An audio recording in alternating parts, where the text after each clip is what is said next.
Hi everyone, welcome to Type Talks. Today we're here to talk about how do ESTJs experience emotions. And so I'll open up the floor. I have to say, when I heard we were going to talk about this, I did think it was a loaded question, and maybe the real question was, do ESTJs have emotions? Because I know this conversation with my husband, who is an INFP, is often that he's the emotional one, and I am not. I'm the more thinking, doing one. So I thought, is this your way, Joyce, of asking if we actually have them? But we do. Plot twist. Um, and I think we actually have really deep emotions, and the way that, but perhaps the way that we express them or how often we express them is either overwhelming or just less often. So I know for me, some of the strongest emotions I have can be getting worked up or upset and kind of, well, my husband would say yelling, but I would say loud talking. And so it's more getting worked up. Um, but I definitely, when I get really upset, I can burst into tears and have a very loud conversation while crying as well. So I'd say they can be really loud emotions for me. Um, but I also definitely, when I'm really impacted by something, I go totally silent and I'm at a loss for words. And that's when I know I'm really upset, because I'm rarely at a loss for words. So usually my husband is aware of that too. He knows something's really up when I can't even speak about it. So that's more on the upset side. But on the kind of the deep love sign, I tend to show um, my love for someone, or even I would say kind of translate my emotions into acts of service. I know there's the different types of ways of showing love that way. So acts of service is my love type. I'm probably getting the name wrong, but so often when I'm not feeling comfortable about just talking about emotions, I do show them through service. So that's a way of showing that I care for someone or love someone or respect them or whatever it might be. So it's in that way. So those are just some examples of the emotions that I experience as an ESTJ. I really resonated with everything you said, Erin. I am intensely logical.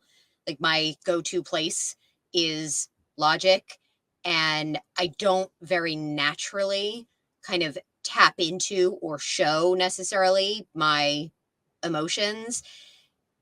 When that changes tends to be when I am under stress. Like you were saying, Erin, when I'm experiencing some stress, I tend to go even more kind of task oriented, focused. But when it gets kind of beyond that, I will just, yeah, burst into tears, like cry, yell. It comes out in a very immature way, I would say. And that's where I know I've found some of the research and information around type and stress and how it comes out really interesting and really insightful for me, just to understand that when I do get under stress, the kind of thinker, the T, almost switches off and the F comes out, but not in a very sophisticated way. Um, so, that's something that I feel like is always a development area for me, is to better understand my own emotions and figure out how to demonstrate them kind of in a way that is helpful. The other thing I'll say kind of about my experience being an ESTJ and emotions is that I have found it really helpful to leverage friends, family, coworkers who are Fs to kind of tap into that perspective when I'm making decisions, because they naturally go to, well, how is this decision going to impact people? Whereas to me, it's about, well, this makes logical sense, period. End of story.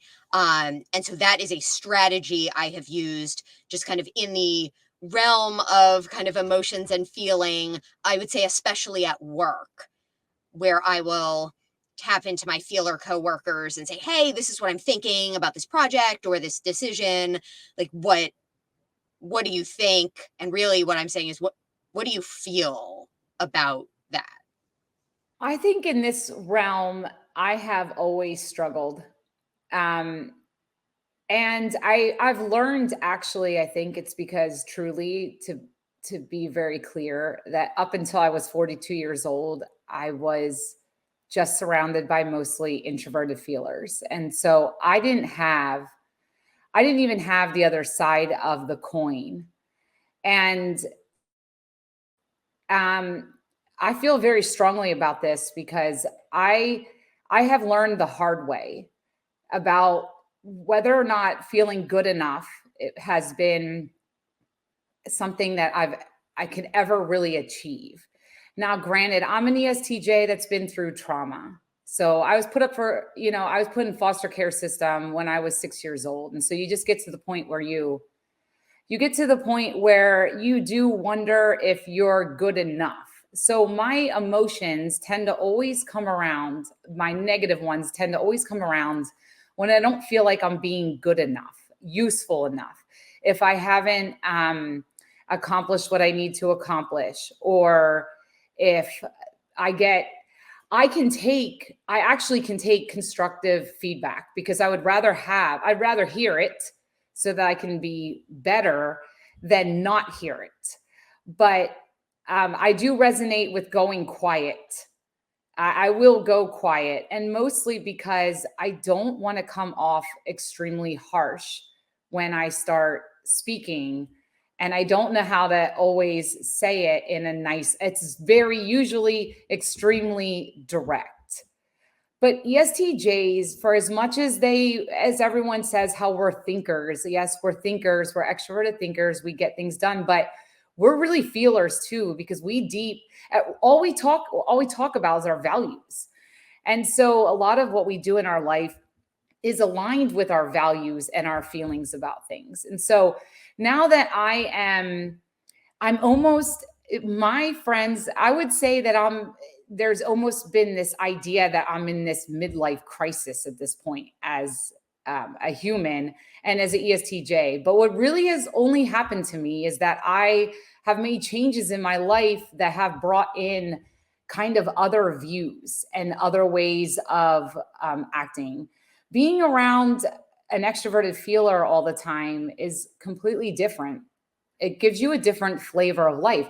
It's not that it's like good or bad, it's just different. So for me, I've been able to actually express emotions a whole lot better in the last couple years than I could the 20 years prior. And one of the things that really helps me as an ESTJ is to always express gratitude. So in my relationship, there's a lot of gratitude that's expressed, because for me, the acts of service, it's so easy to do as an ESTJ, but I'm finding that when you as an I don't give out compliments very often. And I just really don't. And I have made the comment like, well, if I'm giving you a compliment, you should really, and I don't mean that in an egotistical way, but it's like, I'm hard on me. I'm just hard on life. And so if I am saying to you, you have done a great job, I'm proud of you.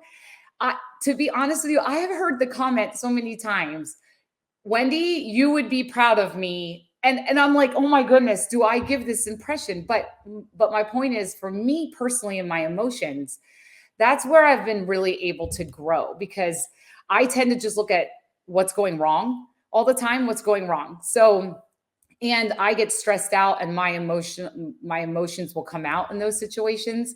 So if I make like a habit of gratitude, then most of the time, it's been helpful to me to process my own feelings. And I get in the habit too with my emotions of finding something that someone's doing right first, because then that always puts it levels the playing field. So there immediately doesn't have be a rise in emotions. Does that make sense? So if I come to somebody and they think I'm going to come at them negatively and emotions start to rise on both ends, right? It's easier to diffuse it if we're pointing out, if I'm pointing out, okay, this is what you're doing right. It's just been good habits for me as an ESTJ to establish, because emotions are they're murky. Sometimes I'll cry and I'm like, why am I crying? I am weak. I mean, I'm sorry, if I'm just going to be straight up honest, if people really want to know how ESTJs are, like, I will sit there and go, am I weak? Like, can I not handle this situation? Like, I've been through, so my SI kicks in. I'm like, I've been through so much bigger things in my life. Like, why am I sitting here not being, because emotions are not productive to me. It's like, go, go, go, go, go, go, go. And then emotions. And it's like, done. Now you're just sitting and you're just stewing. And it seems to take a whole long time. And then I just have to wait patiently until I get to the other side. So anyway, that's how I deal with emotions. It's been, I put different people in my life. I'm learning different things. And to be honest with you, my INFP ex-husband truly appreciates it, because now we can communicate like better than we ever have in our lifetime.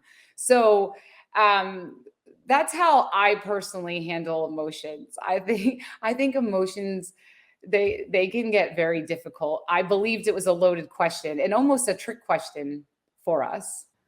Yeah, I noticed that with the ESTJs and the ENTJs, they think that crying is a weakness for some of them. And I think it happens from like emotions are not productive, as Wendy was saying. Emotions are not rational, and you view yourself as a very rational person. So it's almost like this push and pull. Yeah, well, I think the thing about emotions is ESTJs have the ability to basically turn off the emotions to get things done. And it's a hard push and pull when you do that, because sometimes it's great because we can do the tough love. We can get the awful jobs done, and we can get them done fast and we get them done over with. And unpleasant things, doesn't matter. We can power through, and you know what? It's a great skill to have to be able to turn it off.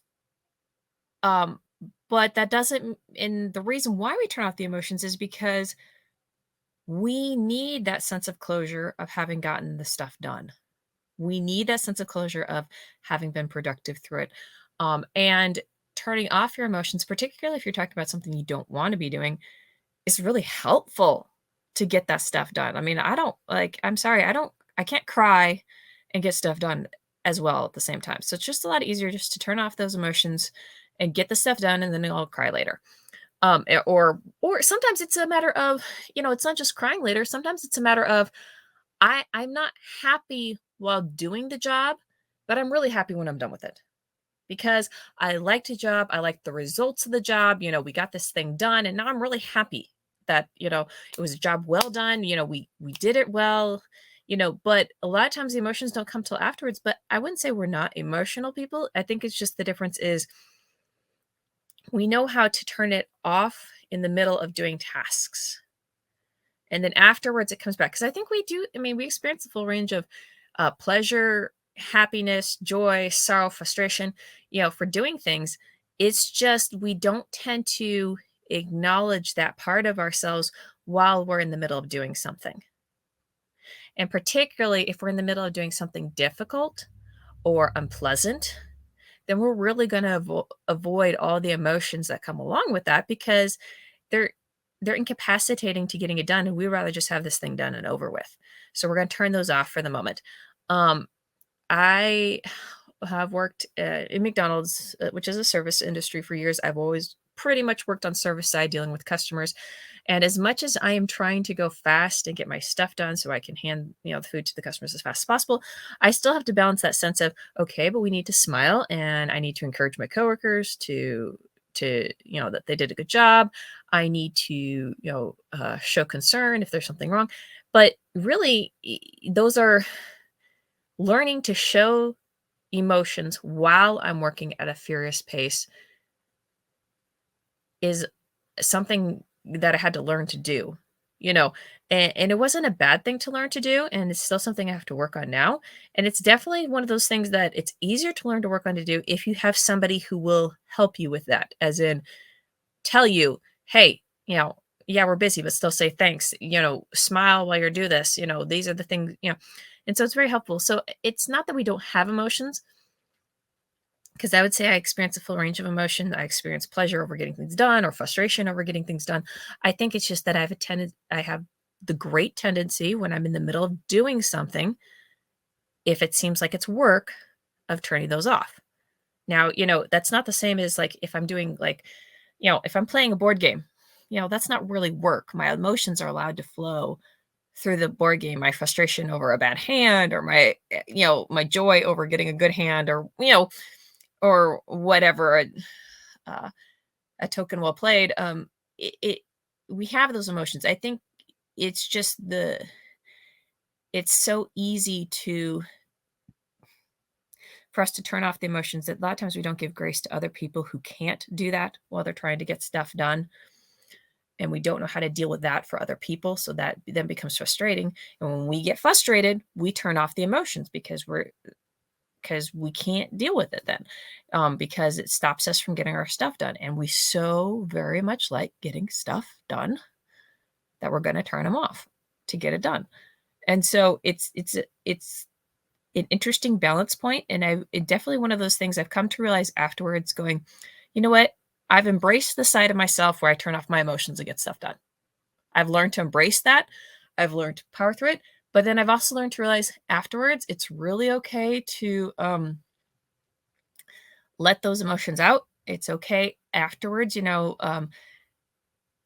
really helps with other people. If I'm in the zone and I'm focused, then probably afterwards when I come out of the zone, I need to stop, turn around and look at people in the eye and say, thanks, or do you need help? Or, be empathetic at that point, when I literally can't be empathetic in the moment because I am too busy trying to deal with stuff. And so it's just, and it's okay to have random crying jags, as much as crying may seem like a weakness, at times over things, but it's also cathartic at times. And when you realize that crying can be cathartic, it can be really helpful. But it's learning to deal with that. I've just come full circle from realizing that I can turn my emotions off while doing something. And so then I need to compensate from that, back full circle around to, no, this is a good thing. This is a really good skill I have. And it's a skill I can appreciate. I just have to have some wisdom about how and when I use that skill. Cause I'm pretty much a happy all the time person. I'm the emotionally stable, present one in the relationship with my INFP. He is the roller coaster of highs and lows of emotions. So I've also just learned to watch for the danger signs for myself, because I always had to laugh when they made you fill out the depression quizzes when you're pregnant. And I said, if I'm ever circling like a 3, y'all need to be freaking out, because I don't get that way. If I'm that really, if I'm in that kind of emotional state, even at a 3, you need to be very concerned that something is seriously wrong. If I'm, if that's the case, because that's not my typical baseline. ESTJs are known for putting emotions into a box and then putting them to the side until the job gets done. And so, Amy, you put that really perfectly. And also, there's a correlation between extroversion and optimism as well. So Amy mentioned a bit of that too. So, all right. Thank you, ESTJs, for coming out, discussing feelings. I know this was painful. I'm kidding. But yeah, I appreciate it nonetheless. And I'll see you all in the next episode.